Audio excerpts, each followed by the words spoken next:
2017 Volkswagen e-Golf driver's notes review, putting the car first. Great driving hatchback that happens to have an electric motor. The 2017 Volkswagen e-Golf feels both new and familiar at once. It looks, feels and acts like the standard Golf we've known and embraced for decades, but the details are different.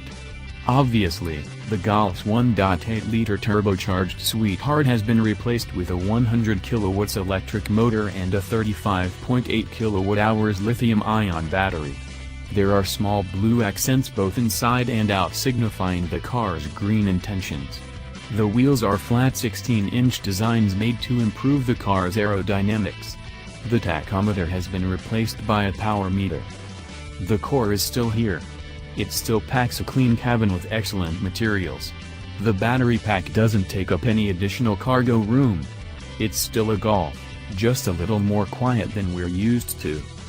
Senior Editor, Green John Belt Snyder.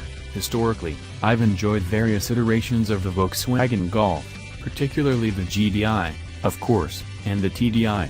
Every time I get in one, it feels familiar. The same was true when sitting in this e-Golf for the first time. I immediately felt like I knew the car. The controls, the handling, the layout, even the gear selector all felt natural. Driving the e-Golf, there's nothing much about it that screams this is an F. Yeah, it's quiet, but you don't hear much whine from the electric motor to make it feel any different from a low-powered internal combustion Golf. Even the charge meter looks like a normal gas gauge. This car just feels like a Golf with a low center of gravity, which was great in carrying speed on the highway on and off ramps. One F-specific feature in the e-Golf is the ability to choose levels of regenerative braking. That's done with the gear lever, the same way you would manually choose gears, by pushing it left or right. There are only 3 settings from what I could tell, though. To me, it only made sense to have regen all the way on, which can also be done by pulling the lever back to B, or all the way off. And the highest level of regen wasn't enough for one-pedal driving. I would like to have that option, at least. Associate Editor Joel Stocksdale, I really like this VW e-Golf. Why? It drives like a Golf, and the Golf is good. It has the same sharp steering, lack of body roll and general eagerness in corners. It has a smooth, comfortable ride, even over Metro Detroit's pockmarked streets.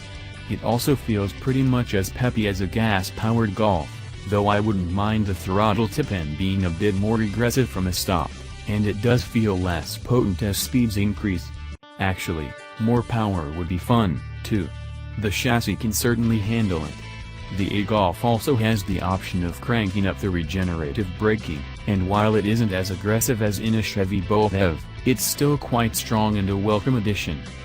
It's just as good inside, too.